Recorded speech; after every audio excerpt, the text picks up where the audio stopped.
Guys welcome to another new blog Yasin blogs. তো আরেকটি নতুন ভিডিওতে আপনাদেরকে জানাই স্বাগতম। তো আপনারা অনেকেই বেশ কিছুদিন আগে আমি একটা স্টোরি দিয়েছিলাম জ্যাকেট পরে, তো সেখানেও আমার বন্ধু বান্ধবরা অনেকে হাসাহাসি করেছে যে আমাদের ইয়াসিন এখন জ্যাকেট পরে নিয়েছে, স্টোরি দিচ্ছে।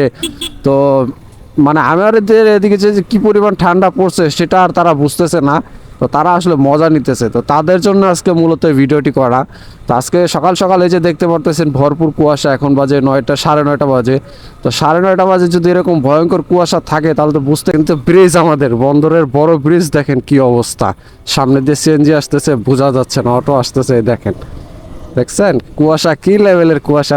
ক্যামেরাটা কিছুক্ষণ পর পর হাত দিয়ে ক্লিন করতেছি, কারণ যে কুয়াশা পড়ছে আল্লাহ জানে কুয়াশার মধ্যে আবার ক্যামেরাটা ঘোলা হয়ে যায় নাকি।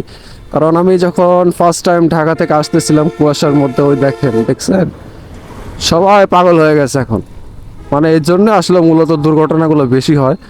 দেখতে পারতাম যে চোখের সামনে কিছু দেখা যাচ্ছে না। কালকে রাত্রে ভাবছিলাম যে সকাল উঠে একটা কুয়াশার ভিডিও বানাবো, তো ঘুম থেকে ওইটা দেখি 9টা হয়ে গেছে। তো ভাবলাম যে না, ভিডিও আর করা হবে না।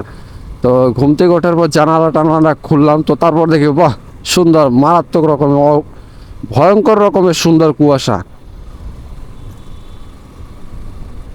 দেখছেন, সেই লেভেলের একটা কুয়াশা, সেই অস্থির। তো এই হচ্ছে আমাদের দিকে ঠান্ডার খুবই ভয়াবহ করুণ পরিণতি।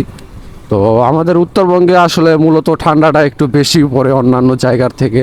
আপনি যে কোনো জায়গার কথাই বলেন, আমাদের ঠাকুরগাঁও, পঞ্চগড়, দিনাজপুর, হ্যাঁ, এইসব জায়গায় আসলে শীতটা একটু বেশি পড়ে।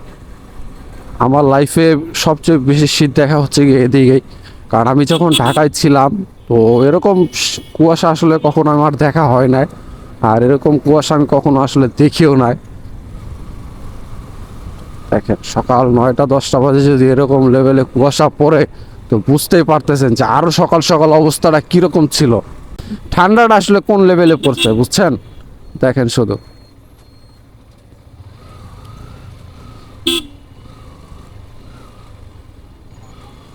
দেখেন দেখেন আর এটা হচ্ছে শিবদিঘিতে আসলে সকাল সকাল কাঁচা বাজারে হাট বসে।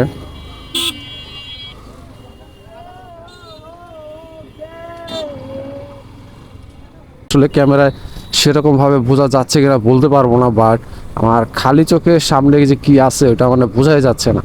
যে বাইকটা যাচ্ছে শুধু এটা দেখা যাচ্ছে। তো দেখতেই পারতেছেন হাইওয়ে, এটা হচ্ছে রানীশঙ্কেল টু নেকমর হাইওয়ে। তো দেখতে পারতেছেন কি পরিমাণ কুয়াশা। আর এই যে দেখেন বাইকের এখানে দেখেন এই যে পানি জমে গেছে, দেখছেন কুয়াশার জন্য। এই যে নাম লেখা যাচ্ছে, এই যে দেখেন নামও লেখা যাচ্ছে। এমন কুয়াশা, এমন শীত, এই দেখেন লুকিং গ্লাসগুলো পানি দিয়ে ভরে গেছে। তো আমাদের এদিকে আসলে ঠান্ডাটা প্রচুর পরিমাণে পড়ে, তো আপনারা হয়তো অনেকে জানেন না। তো এই যে দেখতে পারতেছেন সামনে 2টা ছেলে আসতেছে। তো আমাদের উত্তরবঙ্গের জীবনযাপন আসলে এরকমই হয় শীতের মধ্যে, কুয়াশার মধ্যে। তো আজকের ভিডিওটি এখানে শেষ করতেছি। আপনারা সবাই ভালো থাকবেন এবং লাইক করলে অবশ্যই পাশে থাকবেন।